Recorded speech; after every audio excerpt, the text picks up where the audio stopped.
Good morning, students. Our next topic is continuity. Okay, this chapter is related to differentiation. As you have seen continuity questions in LME theorem and Rolle's theorem. Okay, so we will study in detail what is continuity. Okay, so first of all, definition of continuity: a function fx is said to be continuous if limit x approaches to a, fx is equal to F of A. Okay, तो ये मेरे पास है definition. क्या कह रहा है ये definition में? फंक्शन कॉन्टीन्यूस तब होगा जब लिमिट एक्स अप्रोचेस टू ए. ए क्या है? जिस एक पॉइंट गिवन होगा हमें, ठीक है, ए सम पॉइंट जिसके ऊपर कॉन्टीन्यूटी चेक करनी है. ओके, फंक्शन एफ एक्स जब ये किसके इक्वल होगा? एफ ऑफ ए के बराबर होगा. ठीक है, बट कई बार क्या होता है कि फंक्शन ब्रेक कर रहा होता है. ठीक है, फंक्शन ब्रेक कब करता है वो मैं आपको बाद में बताता हूँ डिटेल में. ठीक है, जब फंक्शन ब्रेक करेगा तो फिर लेफ़्ट हैंड लिमिट और राइट हैंड लिमिट एग्जिस्ट करेगी. ठीक है, तो फिर ये जो पार्ट है ये दो पार्ट्स में डिवाइड हो जाएगा, एक लेफ़्ट हैंड लिमिट में और एक राइट हैंड लिमिट में. ठीक है, means left hand limit should be equal to right hand limit and should be equal to F of a. ये तीनों बराबर होने चाहिए. अगर तीनों बराबर होंगे तभी फंक्शन जो है वो कॉन्टीन्यूस होगा. ठीक है, तो ये क्या है? X approaches to A negative equal to limit X approaches to A positive F X should be equal to F of A. Clear है ये सब? इन सिंपल वर्ड्स अगर हम देखें कि कॉन्टीन्यूटी होती क्या है.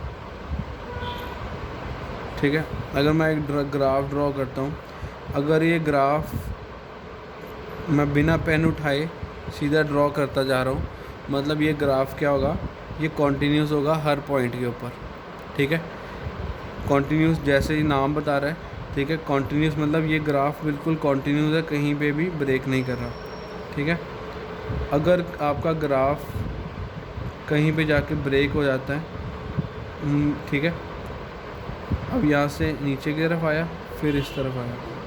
ठीक है, तो मतलब इतने पॉइंट्स के लिए, ये सारे पॉइंट्स के लिए, ये सारे पॉइंट्स के लिए, इसके कॉरस्पॉन्डिंग जितने भी पॉइंट्स हैं उसके लिए कॉन्टीन्यूस रहेगा. ठीक है, बट इस पॉइंट के ऊपर, ठीक है, सपोज ये X is equal to A point है, इस पॉइंट के ऊपर ये डिसकॉन्टीन्यूस हो जाएगा क्योंकि ये ग्राफ जो है इस पॉइंट के ऊपर डिसकॉन्टीन्यूस हो गया. ठीक है, तो फंक्शन भी क्या होगा? Discontinuous only eight this point, मतलब एक्स इक्वल टू ए के ऊपर ही डिसकॉन्टीन्यूस होगा. ठीक है, अब ऐसा क्यों होता है? देखो, हमने कहा था कि जब फंक्शन ब्रेक करेगा तो लेफ़्ट हैंड लिमिट और राइट हैंड लिमिट बराबर होनी चाहिए. बट अगर आप देखो इसकी लेफ़्ट नेबरहुड ये ए है, ए की लेफ़्ट नेबरहुड ये होगी, इसके ऊपर फंक्शन की वैल्यू कितनी है? Suppose this is 2 and this is 1. ठीक है, तो यहाँ पे फंक्शन की वैल्यू कितनी आ रही है? 2 आ रही है इस पॉइंट के ऊपर. लेकिन अगर मैं राइट नेबरहुड लूँ यहाँ पे, तो यहाँ पे फंक्शन की वैल्यू कितनी आ रही है? 1 आ रही है. ठीक है, तो मतलब राइट हैंड लिमिट पे फंक्शन की वैल्यू 1 है और लेफ्ट हैंड लिमिट पे फंक्शन की वैल्यू 2 है. तो ये दोनों ही डिफरेंट है. ठीक है, left hand limit is not equal to right hand limit, therefore the function will be discontinuous at this point. Point is x is equal to a. Okay, is it clear?